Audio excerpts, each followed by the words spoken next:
Hey there, everybody. Alexander Frost here, and, well, it's Friday, so let's chat. Now, last week, I said that I was going to be doing a special FAQ for you guys if you had any burning, interesting questions you wanted to know about me. And, well, a week has come and gone, and I've actually received some questions, believe it or not. I didn't receive as many as I had expected. Of course, I don't see myself as quite the large internet celebrity as so many others like Mega G Wolf and such, so I'm not surprised that I didn't get as many. It would have been nice to get more, but you know what? For a first-time FAQ, having the questions I did have is very, very, very nice. So I thank you guys, and I appreciate it. And I look forward to answering more questions. Now, before we get on to that, I do need to do my regular weekly update to let you guys know what's going on. Not much has changed this week. Basically still adjusting to work and school, since I've never actually done work and school at the same time before. But it's nothing I can't get used to. Unfortunately, on Thursday last week, I ended up skipping a class. The big problem is this particular teacher has kind of a monotone voice, and unless I have something that will mentally keep me occupied, like writing down definitions in the chapter we're working on, she puts me to sleep. It's not her fault. It's just something I need to work through. So because I ended up skipping that class on Thursday, because I forgot my coffee, when I came back to the class on Tuesday, I found out, hey, I was supposed to study for a test. Hey, I gotta take the test now. Hey, you're gonna fail. So, no more skipping that class for me. No more skipping that class for me, even though I did yesterday, but that's a whole other thing. I didn't go to bed when I should have, and I didn't get any sleep, and I knew that there was no way I was going to safely be able to drive to school. Not to mention there's no way I would have been able to retain any knowledge if I had tried to go to school yesterday. So it was really for the best that I didn't go.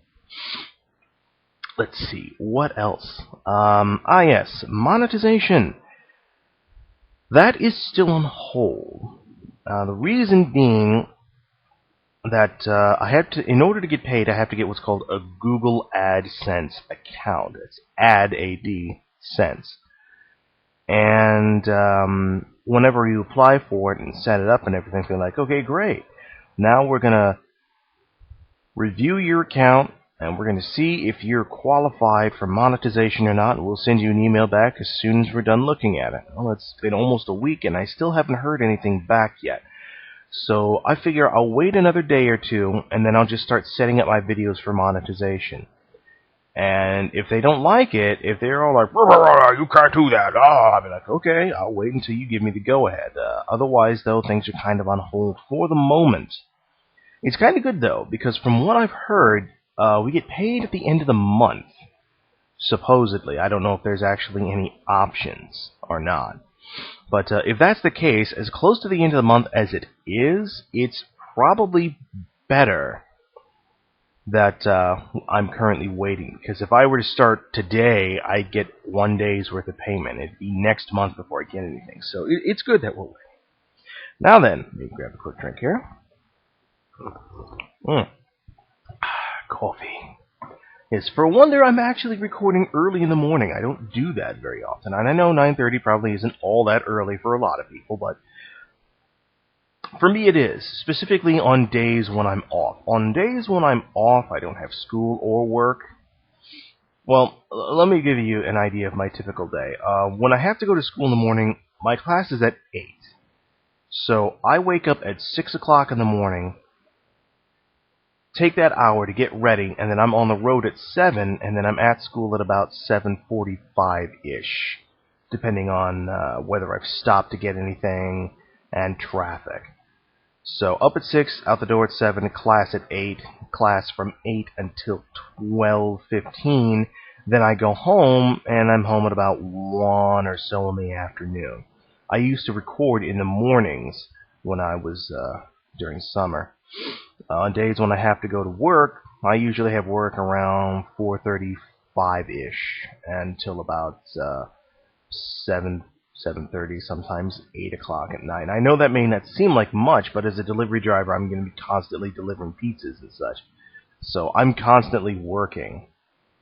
So with only on days when I actually have school and work at the same day, it's rather tiring, believe it or not. And on those days, I just can't record because there's just not I don't have the energy to do it.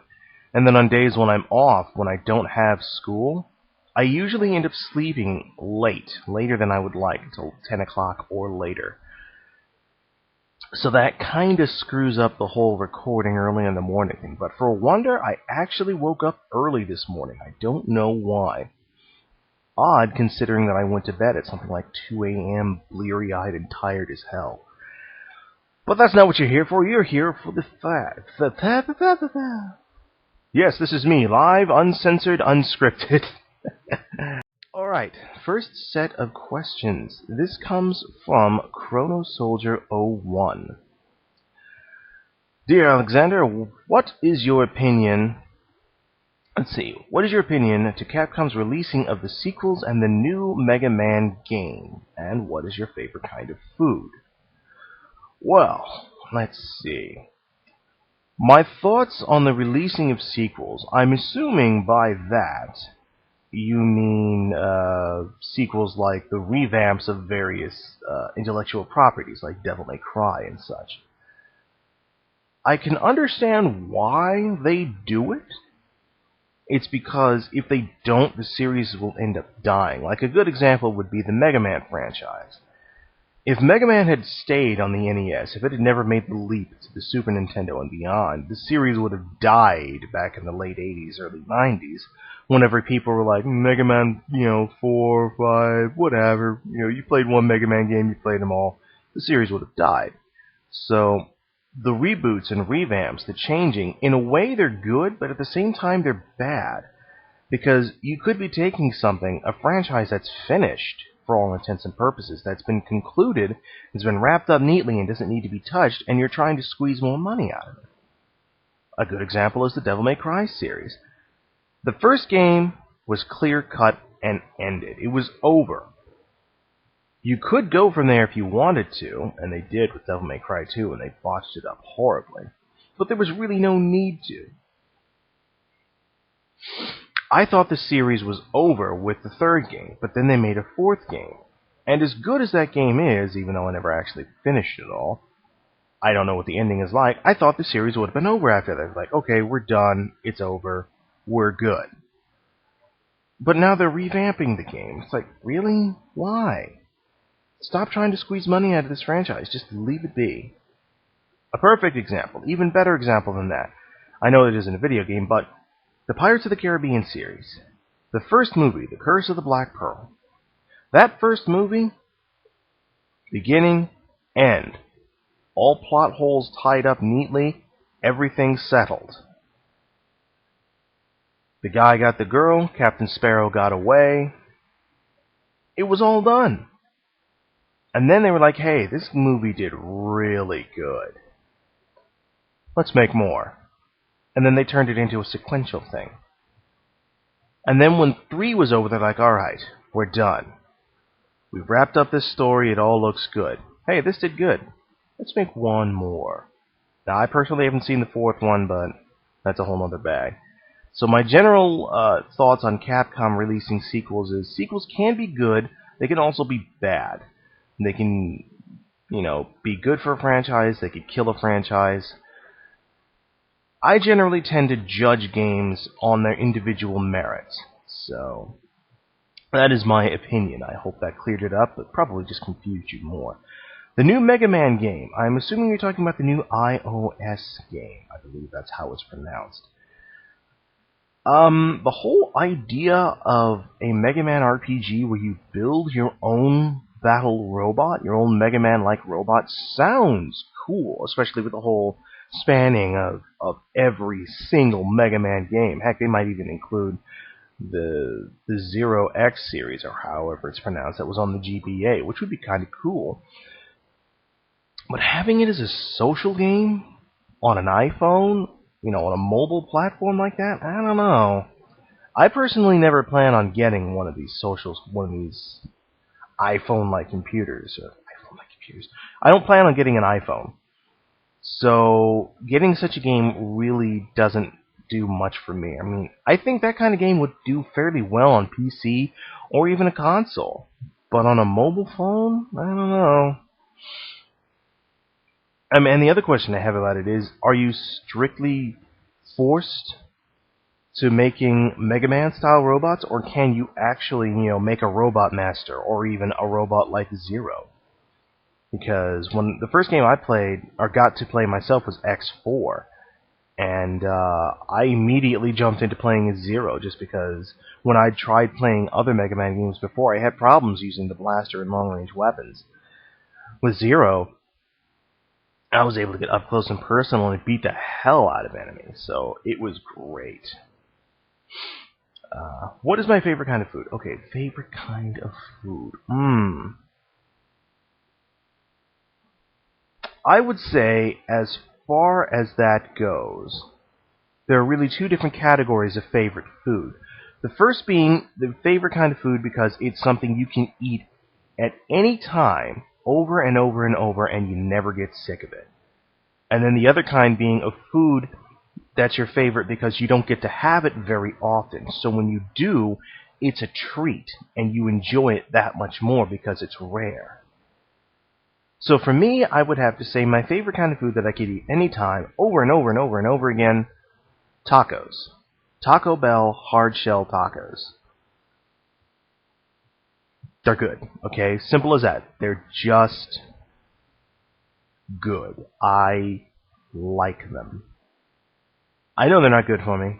I know they certainly aren't helping me lose weight, but they're damn tasty. The Dorito Loco tacos, not so much. I mean, don't get me wrong, I like Taco Bell tacos. I like Doritos. Put them together? I could honestly get the same effect if I bought like 3 tacos from Taco Bell and then dumped out the contents of the shell onto a pile of Dorito chips.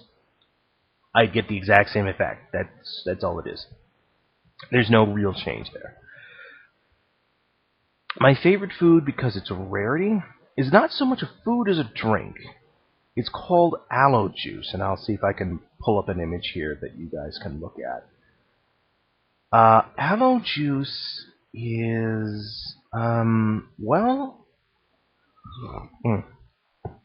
Let me another drink here. It's special because when I first got to taste it was not this last Christmas, but the Christmas before. The story behind it is my father, who didn't know that I was really into anime and stuff like that until a few years ago. For Christmas, he made me basically a Japanese care package. It was a little box that was filled with ramen, and it had some anime DVDs, and it had all kinds of neat little goodies inside of it, including a bottle of aloe juice. And when I first saw it, I was like, isn't this supposed to be a plant? And he's like, well, try it. You might like it. Alright. I put it in the fridge, and I kind of set it aside. And also, that was the first time I ever got to taste ramen.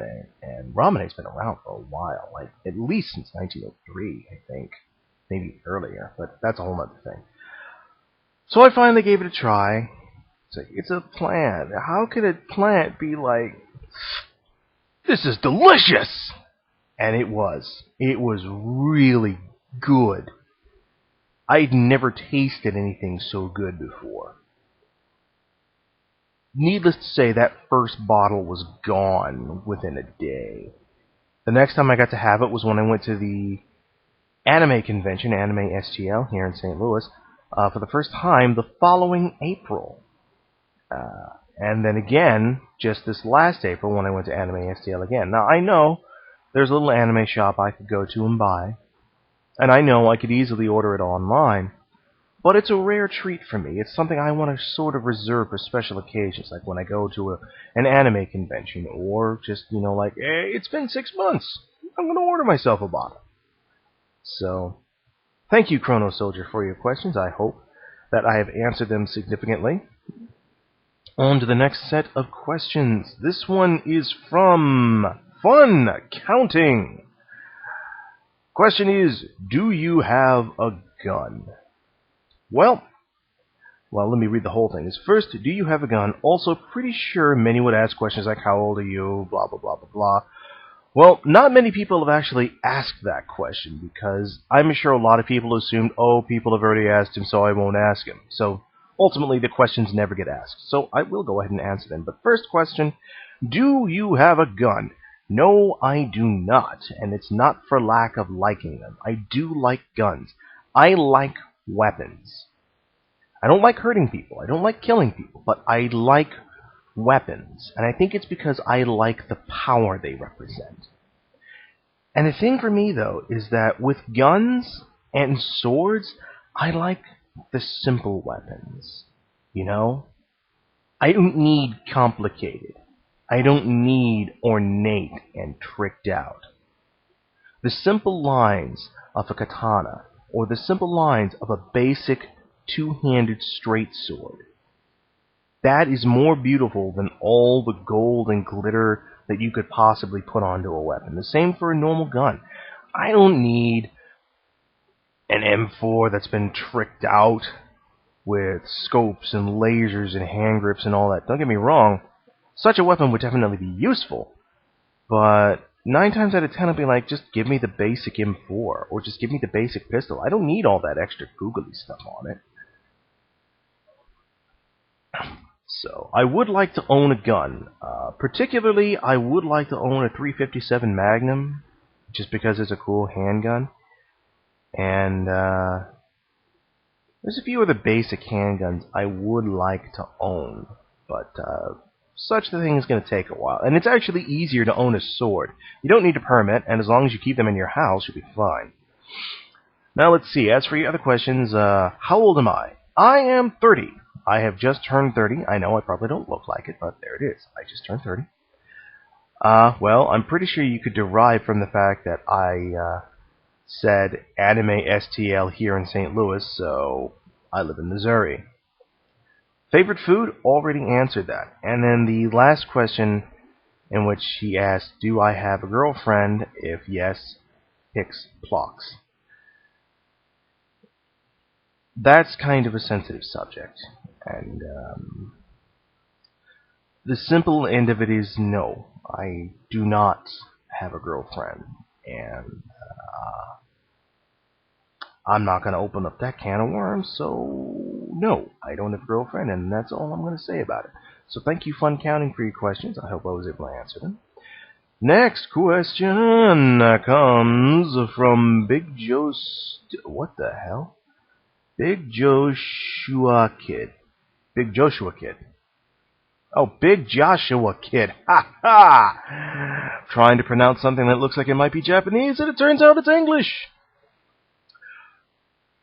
Oh, I'm sorry, that's the email address. This is someone named BigGiver131415. Have you ever thought about playing the Wii game Samurai Warriors 3? No. No, I have not. I'm rather upset with Koei for putting it exclusively on the on the Wii. Now, the PS3 version of Samurai Warriors 3 is a real thing, but it's Japanese only. That's the problem. And while the PS3 is not region locked, I sincerely doubt there's an option to display all the text in English, and since they probably don't have English voice acting, I'm going to be confused as hell trying to play the game. So the only way I'd be able to play a localized version is if I bought a Wii, and I'd be damned if I'm going to buy an entire game system just for one game. I mean, granted, I kind of did when I bought a PSP, but there's a good reason for that. There's a little game called Valkyrie Profile. And the story behind that is, when it originally came out for the PlayStation, I didn't have one at the time, but every week I would always go to the store. I'd always go to Walmart, to the book section, and I would sit in the aisle, and I would read the gaming magazines. So whenever Valkyrie Profile first came out, it looked amazing. It looked interesting. I was like, wow, I kind of like this. And there were copies of it available at the store, but I didn't buy it. Because one, why would I buy a game for a system I don't have? And two, I didn't have any money. And honestly, I wouldn't have appreciated it nearly as much as I do now. And many years later, when I had the time and the money, I found out that Valkyrie Profile was not only one of the greatest gaming gems on the PlayStation, it had become super rare. So I was like, fuck, I can't play it. No. And then I got to play Valkyrie Profile 2. Oh my god, that game was amazing. How amazing was it? Well, for me, I had rented it, played it for about 45 minutes. I promptly took that copy back to Blockbuster, went to Walmart, and bought a brand new copy. That is how good it was for me. And then when I'd heard that Valkyrie Profile was being remade for the PSP called Valkyrie Profile Lennet, and that they were adding like new voice actors and such, it was still the same game, they were just improving it a little bit. You know, adding anime cutscenes, new voice actors and such. I thought, this is my chance to get something that I really wanted as a kid and that I would really enjoy. So yeah, I bought a PSP for that. But for Samurai Warriors 3, no. That's a whole different thing. I didn't miss out on playing the first two Samurai Warriors games. So, no, I will not be playing Samurai Warriors 3 anytime soon. Next question from, I believe, the only girl. Possibly. They have not left a YouTube name, so I will not read out their email address or name. I'll just leave it be and read the question. So, the question is, hey Alexander Frost, your video got to me, so I'll ask you something I've been wondering about, the Samurai Warrior 1 and 2 games. How do they differ from each other? I haven't seen many major differences between them, so if you would gladly answer my question, that would be wonderful. Thanks. Well, I will answer your question. There are quite a few differences between the two games. Now, I don't actually have the instruction manual for Samurai Warriors or XL with me, because I ended up buying Samurai Warriors from Blockbuster, and I bought XL from GameStop. No, I do have the XL box around here somewhere, but I don't know if the manual is with it. I do have the Samurai Warriors 2 manual in my hand right now. So, the first major difference I can tell you is camera control. And that is, in the first Samurai Warriors game, if you try to use the camera, the only way to use it was to either use the bow or just use L1 to block and recenter the camera. In this game, though, in Samurai Warriors 2, you can actually use the right analog stick to move the camera around, which is nice, in my opinion. The major problem with it, though, is that the camera seems to be settled lower and closer to your character, so you can see farther out ahead of you, which is nice in its own way, but whenever you're fighting enemies, I like the camera from Samurai Warriors because it was higher up and you could kind of look down into the fight a little bit better. So it feels like your character kind of gets lost in the crowd a little bit. Plus, the game seems to have more of a widescreen format, so it seems like you're really zoomed in on your character. So while you can see enemies coming in from farther away, it feels like up close, everything is clustered. Second thing is, the R1 button no longer uses the bow, and instead puts your character into a special stance.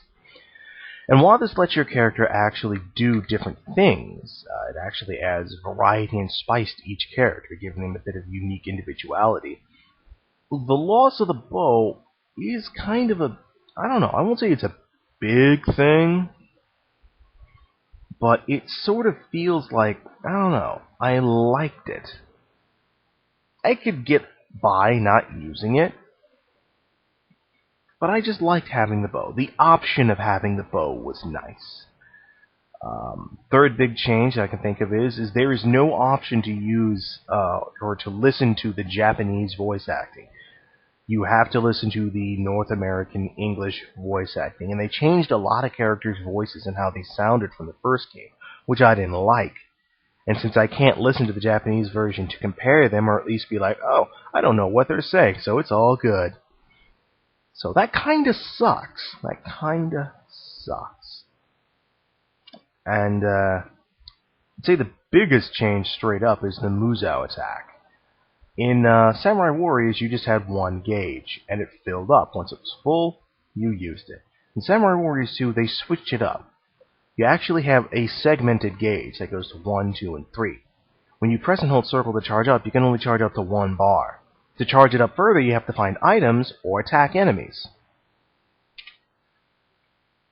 On the other hand, though, by growing and leveling up, the bar gets longer, and once it gets up to a second gauge and it fills up completely and you attack, the gauge gets, or not so much the gauge, but the attack gets bigger and better. So there is its own uniqueness to it. It's nice. Let me check in on it before I say anything. True Musou attack is still the same when your bar is red. This game introduced the double Musou attack, though. If you get close to one of your bodyguards or allies, and an arc of lightning sparks between the two of you, this means you can activate a double Musou attack, which usually creates sort of a true Musou attack on both the sides. This is the game that sparked it off. Now, I don't remember if this is true or not for versus, or for two-player mode. I don't think it says anything or not, but essentially, I think it's in this one, I'm not sure, but in one of the Samurai Warriors games, or possibly Warriors at Ochi, there was this really weird thing where if you were playing with two people and player one had their Musou gauge filled up, they couldn't use their bar until player two's Musou gauge was activated.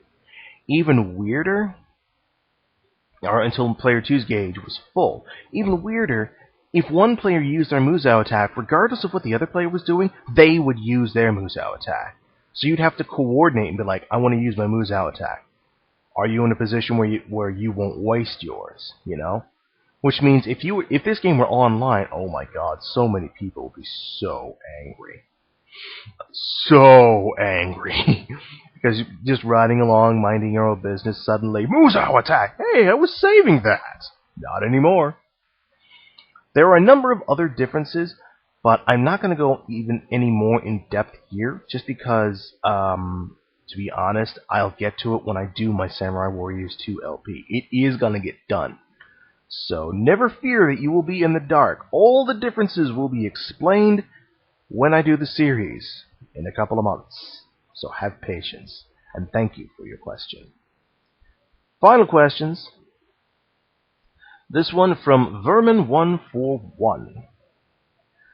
My question is, what are your thoughts on the Resident Evil franchise? Oh, you picked a doozy. My thoughts on the Resident Evil franchise. Overall, good. I like Resident Evil. I have always liked it. I am not what you would call a purist. I'm not one of those that says, it has to be like the first Resident Evil games, where it's the third-person perspective, high-up, fixed camera angle, survival horror. If it's not that, then it's not a Resident Evil game. I'm not like that. Alright? I personally like what they've done with the series. I've liked the action-y role they've taken. You see, for me, I'm not real big on horror games. Reason being is I hate the sense of powerlessness that you have. So a lot of horror games don't do it for me.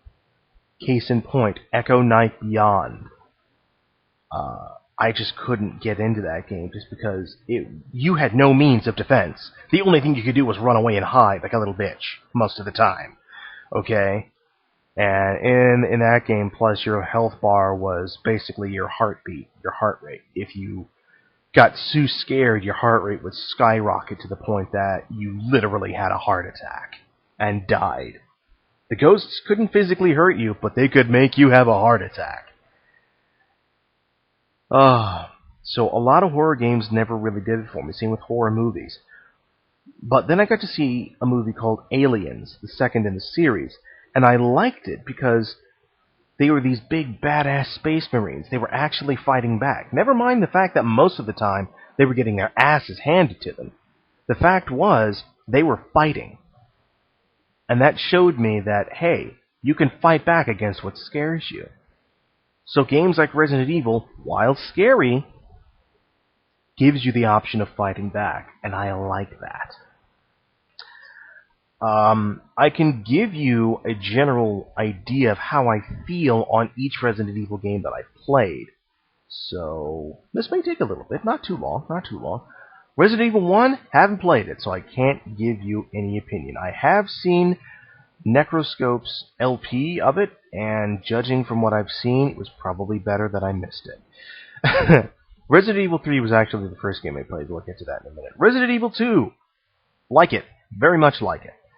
I enjoyed playing as Claire and Leon. My apologies. I like the whole idea of the two scenarios and how ultimately playing through all the scenarios in a different way will unlock the true final boss fight. I just like that game as a whole. It's a good game, and I'm glad I got the opportunity to play it. Resident Evil 3 was the first game I got to play in the series ever, and I was terrified. And it was probably one of the worst games I could play because there was the Nemesis, the creature that followed you everywhere. Oh my god. Oh, I hate Nemesis so much. I hate the Nemesis. And so you never knew where he would pop up. I mean, now I've gotten it down to a point to where I know where he's going to come up. Because if you fight him and kill him, whenever he appears, you know he won't appear until a certain set time later. So as long as you fight him and defeat him, you know when he's going to appear next. And you'll be like, okay, I know I can walk through this stretch of area and not be scared shitless, wondering when Nemesis is just going to drop out of the fucking sky. That's happened to me before. Overall, great game. I love it. Resident Evil Code Veronica X. First one on the PlayStation 2. Kind of a mixed bag. A bit more of a mix, a bit closer to the more actiony recent games, but still pretty close to the survival horror. I can definitely tell you I hated the fuck out of those Bandersnatches. Those creepy, molten gelatin arm stretchy fuckers. I hate those things. I mean, I hate them like I hate Nemesis, but worse. Ugh. It doesn't help that Claire always seems to get the shaft when it comes to weapons. I mean, the grenade launcher in the Resident Evil series never really did it for me, and giving her the bowgun? The bowgun? What? Let's see. Resident Evil Outbreak. Now, I never actually got to play it online, but for a few times. And that was when a friend of mine came over and set it up, so it was good and bad. It was alright. I didn't like the feeling of there being a sort of a time limit with the whole, you've been infected with the virus, and as the game goes on, you have this much time to complete a stage, and if you don't, you'll become an infected zombie too. Even though the process actually takes like 20 minutes if you're not doing anything and you can find ways of fighting it and such, and so on and so forth. I didn't like that aspect of it. I did like how you could play online with several different people, and there was no real communication. I mean, between matches, sure, but when you were in the game, you were only limited to, you know, your character saying, hey, can I have this item? Or, hey, follow me. You know, the basics. You couldn't actually talk to another player and coordinate your efforts. So you really did feel like you were survivors just trying to get through. I actually do have a quick story I wanted to tell about that. Anyone who's played it, there were 3 characters. Well, I was playing in a group with 4 people, me being the 4th, of course. One guy was playing as the cop who had been trying to get into stars for a long time. The handyman, big burly handyman, I was playing as the doctor, even though I wasn't too clear on how to play as the doctor. And then the 4th person was playing as the little Japanese girl with the backpack, who could carry extra items and oddly had the most powerful magnum in the game. During one segment of the first area, we are supposed to jump across from one building to another before time ran out. before the area was evacuated and you were basically abandoned. And if you jumped wrong, what happened is someone would have to leap over. If someone was on the other side already, they could kneel down and pick you up. If not, you'd have to basically press the button and hope that you could get up there in time. Now, the three of us guys went first, and the player, playing as the little Japanese girl, jumped over next. Now, the three of us, we got our jumps right the first time. She messed up her jump. So naturally, I tried to pick her up. The only thing is, the other two guys, they try to do the same thing. So every time one person tries to go down to pick her up, another person tries, and that cancels it, so they stand up. So you got three big burly men constantly trying to lean down and pick her up. Meanwhile, she's losing her grip, and all of a sudden, she fell. She fell to her doom. And for a moment, we all just stood there. Gotta go! Because time was still running out. Let's see. Resident Evil 4. I like it. I don't care what other people say, that it's a departure from the whole killing zombies thing and all that good stuff. It's still a bit of a horror game. Maybe not as much. It's a lot more action-oriented. But there are still some genuinely scary moments. And it's not so much scary because these creatures are unworldly and terrifying. But at this point, it's like... At this point, the Resident Evil franchise has been around for better than 10 years. We've seen a lot of scary stuff. If we want to fight something that's truly horrifying and scary, we'd play Dead Space. Here, it's just accepted because that's the way it is. So, in Resident Evil 4, some of these enemies were scary more because they're these big, powerful creatures. They're unrelenting, and they want to kill you. So it was more like a, oh shit, oh shit, oh shit, get away, kind of scary, than the, oh god, what's it gonna do to me, kind of scary, So, I genuinely liked that game. Resident Evil 5, the most recent in the series, kind of a mixed bag again. I like it, love it actually, especially the mercenaries, that's fun. What I don't like is the fact that you've been saddled with an AI partner.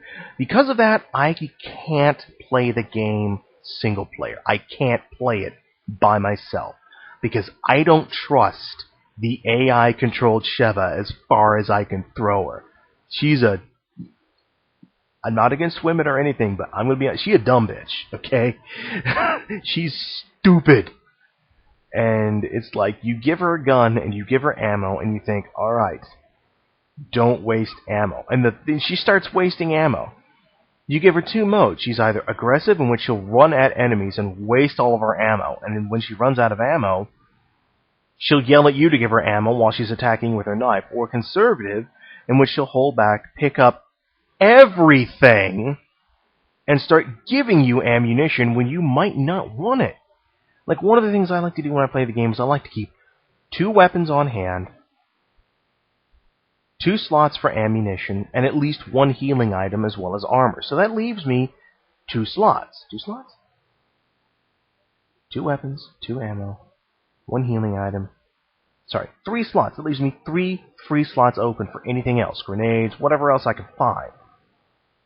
With the AI partner set to passive, she'll immediately try to fill up my inventory with stuff. It's like, stop giving me shit! Just hang on to it! So I have to play online with a real player in order to really enjoy the game. So that means I can't play it as much as I would like to, but I still have played it quite extensively and love it. It's a great game, even though Chris does look like he's on steroids. And then the most recent game in the series, the not quite so good, but still interesting, Resident Evil Raccoon City. It's okay. It's not bad. Definitely feels the most action-oriented and not scary of all the games. Very hard, because headshots don't equal instant kill on anything. And the reason it's annoying, it's just annoying. It just really, really is. And I think it kind of takes something away from the series in that it's like, how do I want to say it? Respawns. In Resident Evil 4, if you died, you died. In Resident Evil 5, if you died, you'd go into a state called dying. You'd start bleeding out. If your partner could get to you before you ran out of blood, they could heal you and bring you back. That made sense. But if you died, you still died. Well, in Raccoon City, there is no respawn. Once you run out of health, dead. But then one of your allies can come and respawn you. Or they can continue fighting, make it to the next area, and when they hit that next checkpoint, bing, I'm alive! That kind of took something away from it.